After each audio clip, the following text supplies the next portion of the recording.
In January, the first red flag exercise of the year began, pitting the USAF and various partners against various realistic air-to-air combat scenarios. The exercise is considered by many to be as close to real air-to-air combat as possible and is instrumental in the development of air-to-air tactics and skills for USAF aviators. Several units equipped with the F-35A fighter jet participated. Notably, this year's red flag featured a more contested environment that assumed that the United States would not be able to maintain full air superiority, simulating an air war against a peer or near-peer adversary with a modern air force and anti-air weapons. The F-35 was designed for that environment. So how did it fare? A public affairs release from one of these units, the 388th Fighter Wing, shed some light on how the F-35A outclassed older jets during the exercise. The most dramatic example of this is recounted in an anecdote by the 388th Operations Group Commander. In an environment with heavy jamming, a young pilot just out of training flying an F-35 was able to spot a threat that a more experienced 3,000-hour pilot could not, as the other pilot was flying a fourth-gen craft. The new pilot told the other pilot to turn back, then proceeded to eliminate that threat and multiple others.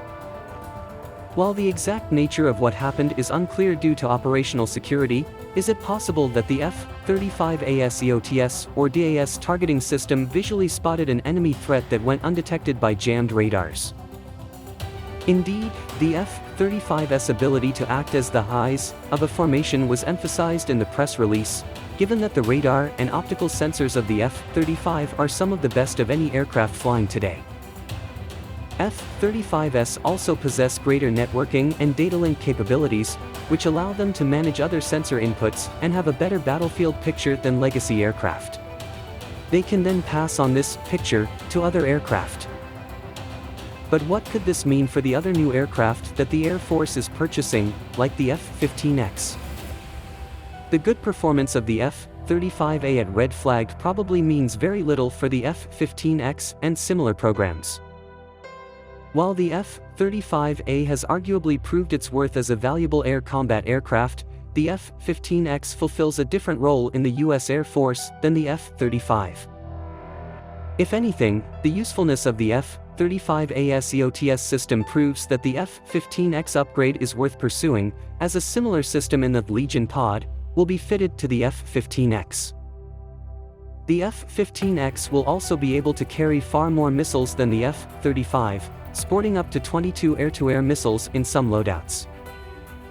In a future air fight, it's possible that the more stealthy F-35A could get closer to enemies, spot them, then relay targeting data back to F-15XS, which could launch the missiles at threats from a safe distance. The US military has embraced this kind of networked warfare as a whole, and the strengths of the F-15X and F-35A complement each other in such an environment. It's also worth noting that in the past F-35s have performed very well at red flag. In 2017, kill ratios of up to 15:1 were cited for the F-35. While the current exercise is likely designed to be harder than previous red flags due to a change in what the US military is training for, the F-35 still performed well.